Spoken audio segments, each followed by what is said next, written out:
A 5-minute story about a husband discovering his wife's infidelity and going nuclear. Emotionally intense, raw, and explosive.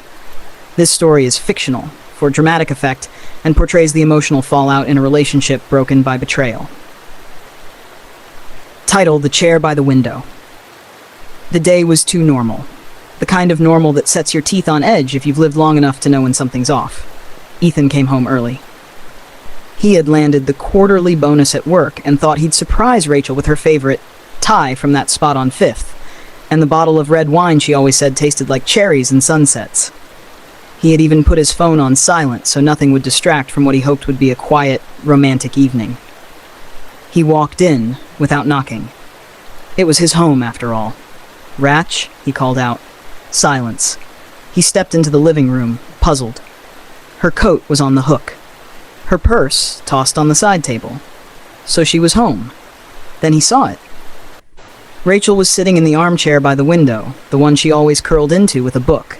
She was dressed in that silk robe he'd bought her last Christmas, the one she rarely wore because it was too fancy for just around the house. Her hair was down, freshly washed, and she looked guilty, but also resolved, like she knew he was coming. She wasn't alone. A man, maybe mid-30s, shirt half-buttoned, deaf face flushed, was putting his shoes on in the hallway. He froze when he saw Ethan. The world slowed. Ethan didn't move, not for a full 5 seconds. Then, "Who the fuck is that?" His voice cracked like thunder. Rachel opened her mouth, but no words came out. "You're kidding me. In our house?" he roared, stepping toward the man. "In our bed?" "Hey," the guy started, backing up. "Shut up." Ethan's voice was venom now. "Don't talk. Don't look at me. Don't breathe. Just get the hell out before I forget I have things to lose." The man grabbed his coat and bolted, his footsteps echoing down the stairs. Ethan turned back to Rachel, who hadn't moved. Her eyes were wet, but she didn't cry. "You could have told me," he said. "You should have told me." "I tried," she whispered, "but you didn't want to see it." Ethan laughed, harsh and joyless. "See what? That you're a liar? That I wasted 10 years of my life on someone who couldn't even wait until I was late for dinner?" She looked away. "You planned this," he said, realizing it out loud. "You didn't even try to hide it. Did you want me to find out?" Rachel said nothing. "Unbelievable," he muttered, pacing. "You sat there like it was just another Sunday. You watched me walk in with wine and pad thai while your boyfriend was pulling his pants on upstairs." He stared at her, jaw clenched so tight it ached. Then, with methodical calm, he took his keys from the hook, grabbed the bag of food, still warm, and walked to the door. "I hope he was worth it," he said, without turning around. And then, he took her wedding ring off his finger, placed it gently on the entry table, and walked out. Ethan didn't cry. Not right away. He drove without knowing where he was going, hands gripping the wheel like it might dissolve.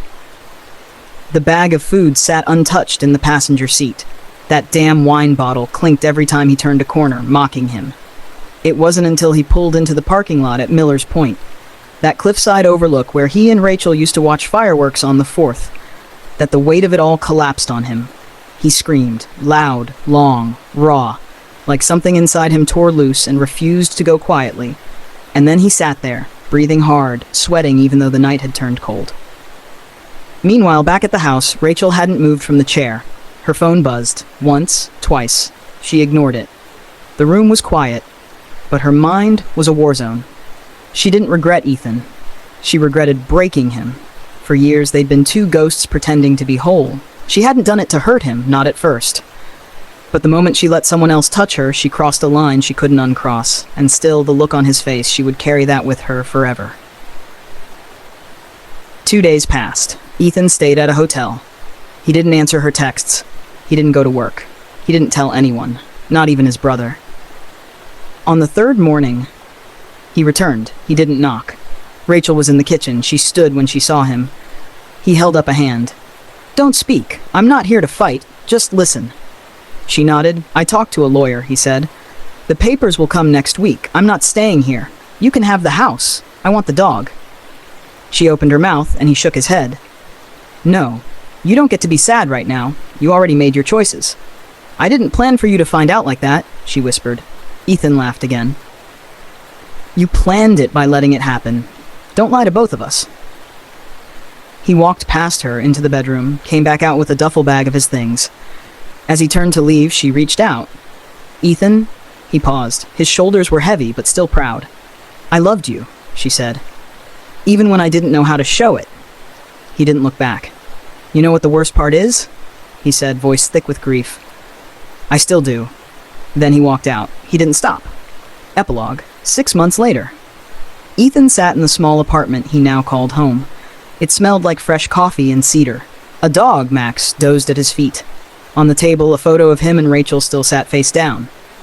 He hadn't thrown it out yet. Not because he couldn't, but because healing takes time. He didn't hate her anymore, but he didn't miss her either. That night, as he stared out the window at the city lights, he finally took a deep breath and let her go.